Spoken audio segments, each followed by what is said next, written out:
Hello, welcome back. This is module 2. Let's go on to saving and loading stuff. Before we talk about saving and loading, let's talk about how our document-based application looks like. So we have that NS document. We actually created a subclass of that NS document and we just called it document. It was actually called document by default because we created a default document-based application. So the NS document controller and NS window controller are those classes that provide us with a lot of functionality we need. So the most common stuff that you can imagine with most document-based applications are there. Stuff like saving, loading, undoing, working with multiple documents, etc. Most of that stuff we have already implemented and provided for us in this framework. We only have to write something specific to our application. So if you look inside your project, in the supporting files, we have the info plist. In our case, before Xcode 4.1, I think it was just called info.plist. And now we have the name of our application added. But of course, we can change this name. So this is a file that describes the types of objects, the types of documents, our application is going to use. It also has a lot of other information that our application uses. And stuff like the version of the operating system that this is supposed to work with, the icon for our application and for the files, the extension of the file that our application will save and load, and copyrights, stuff like that. So technical information for your application. So that thing and the NS document controller takes care of most common operations with files, like create a new file or save file.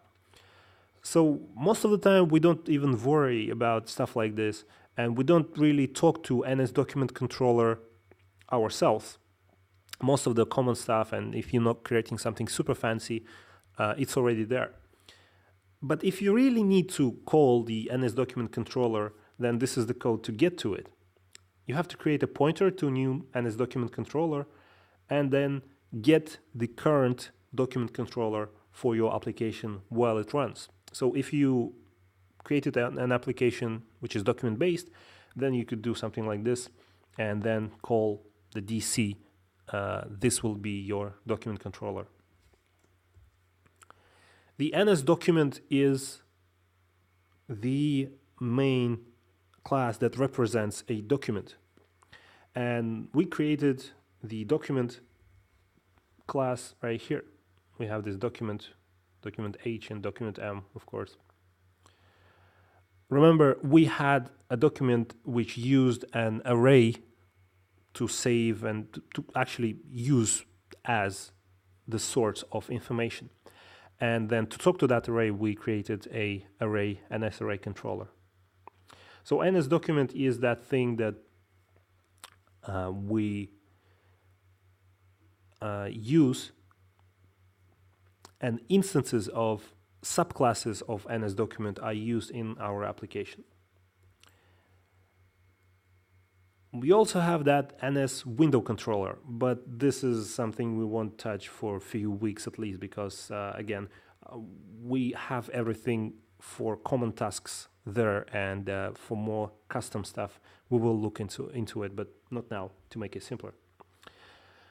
So if you want your document to be able to save, and actually save in 3 different ways: to save all documents if you have more than one document in your application open, and save as, meaning save it as a different file, then you have to implement at least one of those methods. A first method is data of type error, and that method returns an NS data, a pointer of NS data, of course. And basically this method converts your document into series of bytes, just like archiving. If you decide to save your files as in some file format, not just series of bytes, then you should implement this second method.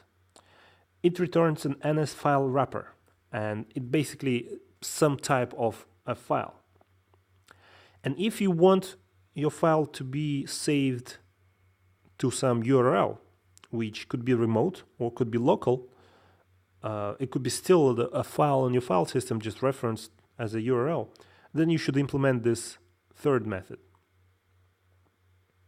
So those first two methods return the actual stuff that should be returned. So in this case, it should be a series of bytes, and in this case, it should be a file wrapper.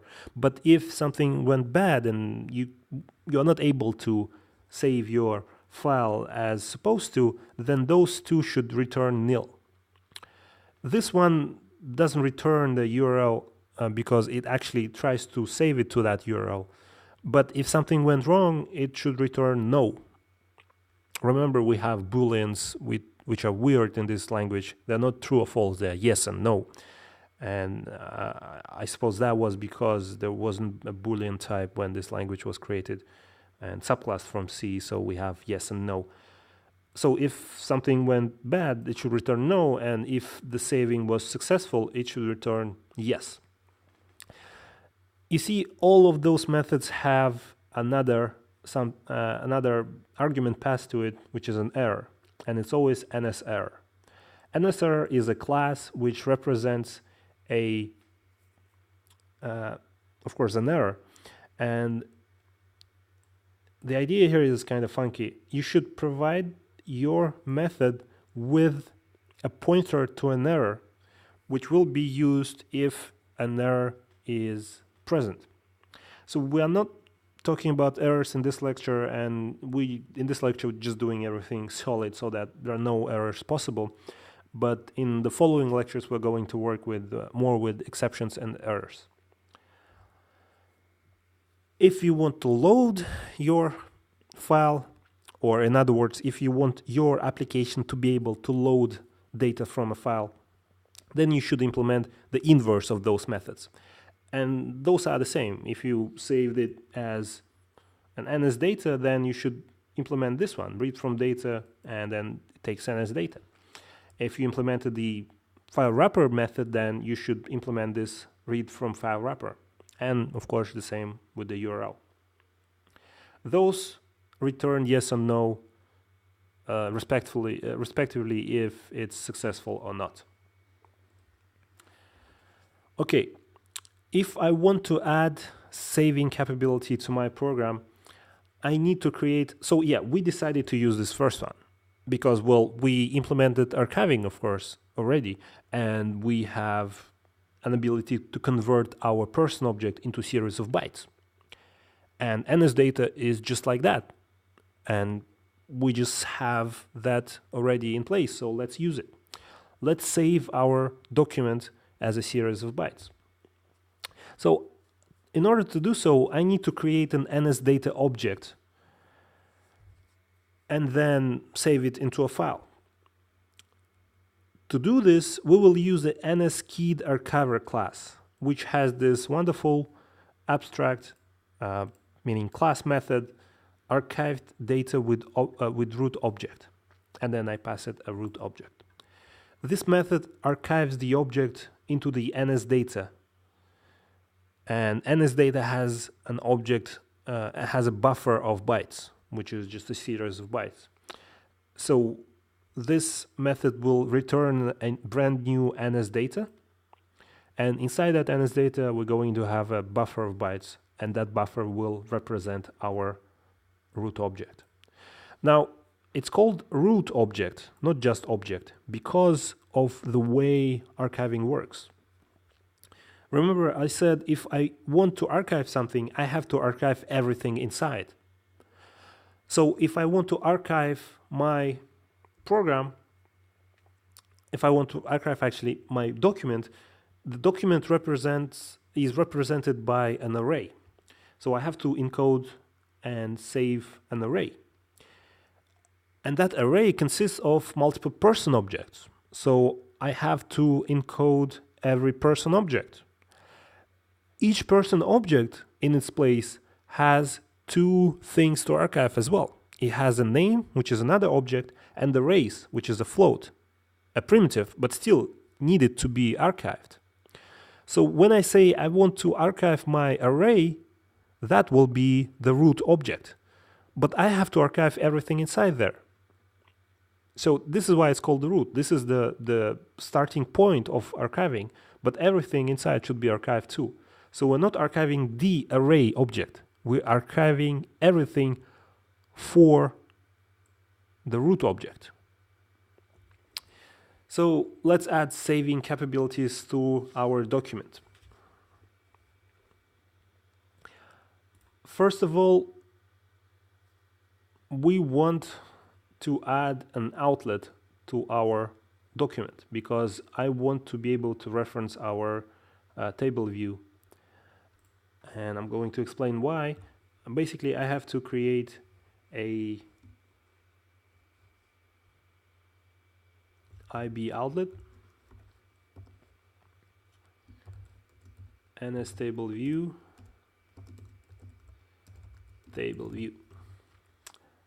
and let's connect it in my application from the files owner. I could just do this, and I have this outlet table view. Now it's connected. Actually, you might notice inside your document H, now this thing has an inside circle. It means this outlet is connected. It's not useless. So if I go to my document M, oh yeah, by the way, remember last lecture ended with an exception, and I said, well, we have to think about that exception. It was actually about this. Let's just recreate the same exception. So if I run my application and just close it now, terminate the application, nothing will happen. It will be fine and good. If I add something and then terminate, so I go file remover, quit remover, I get this exception. And this is exactly where we ended last lecture. The exception is raised in data of type error method of my document. And the exception is this. There's nothing, there's no code, so I didn't have any choice. The only choice I had is to create a new exception, and it's called unimplemented method, and it's being thrown here. So the problem here is my program by default, let me show you. My program by default has auto-saving capabilities. So I think it's somewhere here. We have this method, which is a class method in our document M, auto-saves in place, and it returns yes. This tells my application to auto-save the data I have. So if I close my application, nothing will happen. It won't say you have unsaved file. It would just go, but actually save the data. And if I load my file, it will load the data. This thing is added in OS X Lion. And it's kind of cool because now you don't actually have to worry about saving your files and losing your stuff. It tries to auto-save everything as much as possible. So it's wonderful, but our application does not know how to save. So when I created this new entry just now and then tried to terminate the application, it tried to auto-save my stuff because I was exiting. But I don't have the code to save. I'm going to write it now, but I didn't have it. And by default, it tries to raise an exception. So let's do it. Let's add saving to our application. So since we chose to use the first method, saving into a series of bytes, and that series, the buffer of bytes, is inside an NS data object, this is the method we're going to use. So we already have it. This is where the exception was thrown. So I don't need this code because now I want to actually put the stuff to save my data. So let's delete this. And the first thing I want to do is tell my table view I am ending editing. So that's why I created the outlet. I say table view, window, and editing for nil. So we just need this because we're going to save and I don't want to edit while I'm saving. So now the only thing I have to do is return some NS data. And we don't have to create NS data, just like I said, we can use this wonderful NS keyed archiver. And it has a method called archive data, archived data with root object. And the object we want to save is the array of our employees, and it's called employees. This is an array of persons. So now we will be able to save our archive, our persons. So let's go back to slides and go on to doing something else. And that something else is, of course, loading. This is the exact same idea now. With archiving, we needed to decode, and now we have to encode. And with saving, we have to save, and then we have to load. And we have the same approach. We are going to use NSKeyed unarchiver, and it has a method unarchive object with data. And we're going to use some same NS data. So our document has this method, and it's right after this data of type error. It's read from data of type error. And again, we have this default code, and it just raises an exception because we don't have an actual loading mechanism implemented. So let's write our loading. Loading is a bit trickier, but it's still straightforward. I'm going to load a new array from the series of bytes, which is inside NSData's buffer. So I want to create a new NSMutable array. Array, and just call it new array. Make it nil by default, so we don't have anything. It's just an empty pointer. And now let's try to load. So let's try to assign the new array to NSKeyed unarchiver. And the method we're going to call is unarchive object with data and that data. So this is the data that we got, and this is instance of NS data. Now we're using try and catch statement because loading from series of bytes is dangerous. That series of bytes could be corrupted, and then we won't be able to get it. So we have to try, and if it didn't succeed, then we're going to catch some exception. And this would be an instance of NS exception, of course. So a pointer E. And here we have to do something. We have to describe the nature of our exception in a formal way. So let's do everything we expected to do. Let's create a new NS dictionary. And this is just to describe an exception. This is not really too important for the file loading itself. So just create a new NS dictionary, dictionary with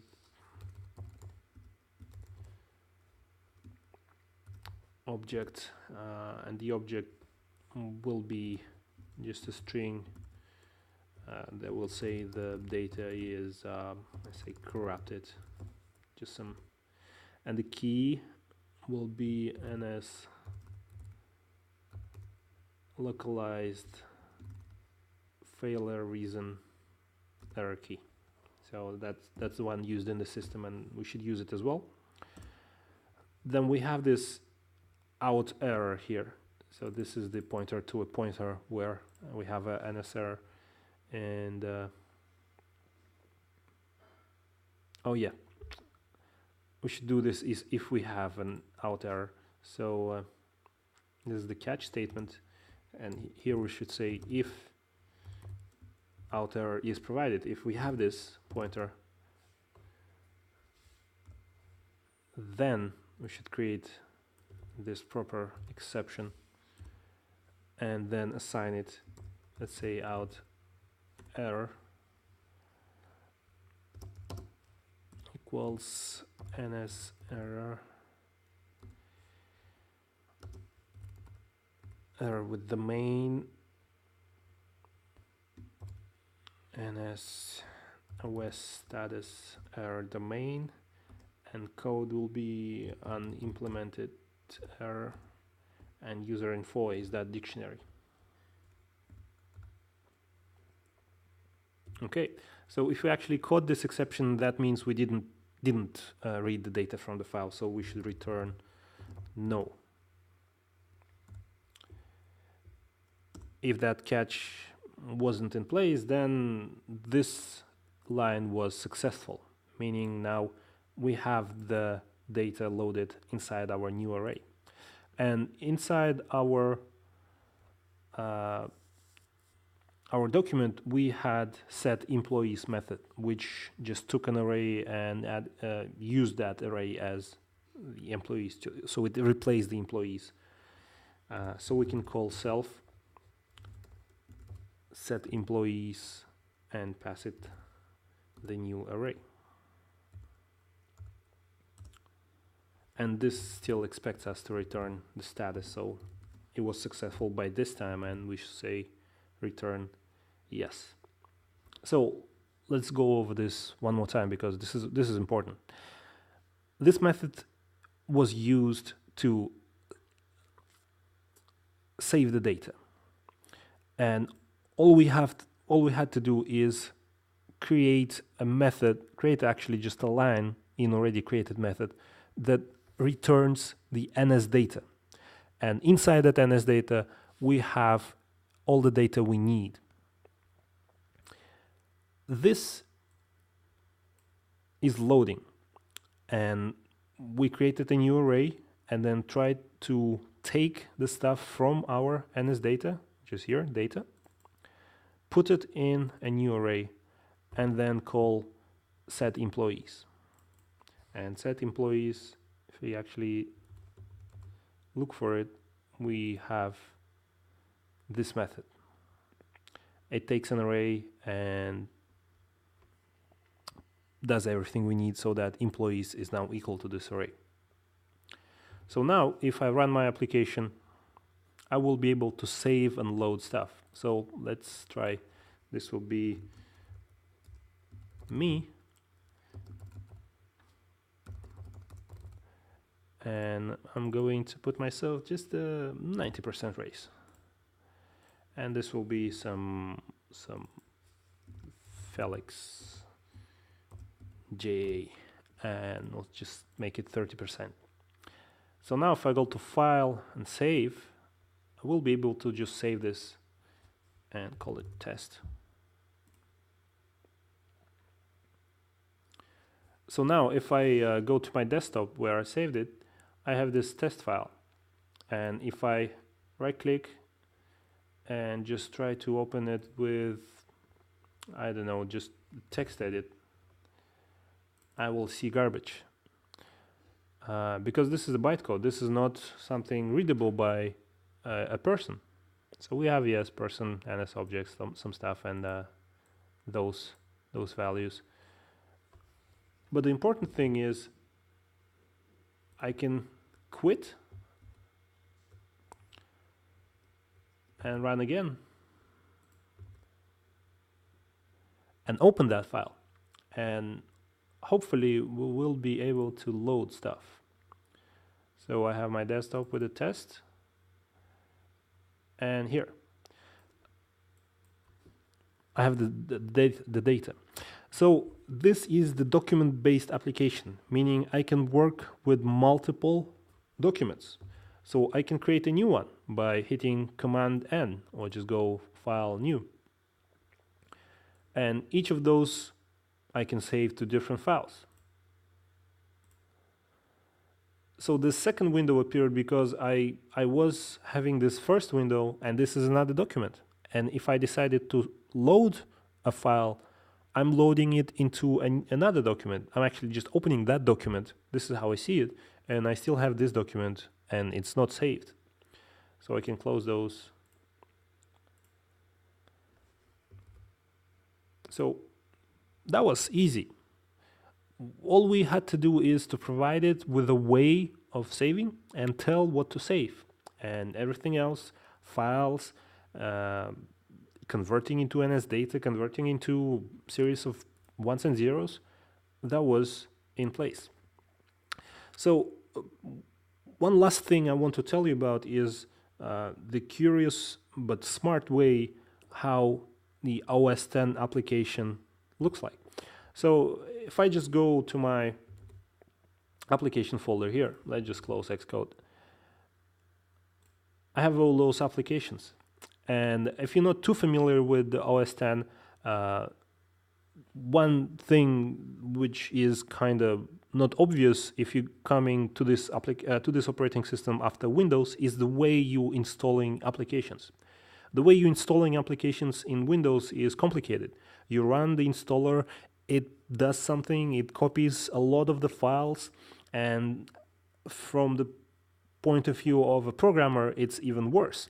It writes a lot of the stuff in some registry, it saves a lot of the files inside system directories and its own directory and a lot of the links and stuff like that, and then it finally has some executable file you can run, and then you have a link to that executable file on your desktop, and that's just a mess. In OS X, it's much simpler and smarter. The application you see in your application folder is actually everything you have about this application. Yes, you still have sometimes some folders that are used by your application, but most of the applications, good ones at least, have everything they need inside that one thing. So here I have, let's just open this. This is documents. Open applications. I have those applications installed. And the way I installed it is, well, I just copied this thing inside my applications folder. So if I go to something like this application, this is everything I have. But this is, if I run it, it looks like this is an executable. But actually, this is a folder, and I have everything about this application inside that folder. And I can show the contents of that package or that folder if I click like this. And I have the contents folder here. And here, I actually have everything about my application. Well, in this folder, macOS, I actually have all the executables. Sometimes an application has more than one, but in this case, there are two. Here's the plist file, and this is that file I showed you in the module 1. This is the file that describes your application, the version, the copyright information, the icons used, the extensions used, etc. So this is that file. And there are different directories here, like the framework and plugins. Important one is resources. This is where all those images and movies and sounds, basically all the resources you used when you were developing your application, are now here. And this is a smart way of doing it because, well, when user gets your application, it doesn't want to, he doesn't or she doesn't want to know about all those files and resources and plugins and stuff. They just want your application. So when you create an application and you want to check those files inside, you can just go onto your terminal and get inside that as a folder, because it is a folder, but if you just run it, it will run as an application. So that's it for this lecture, and I hope you enjoyed it. See you next time.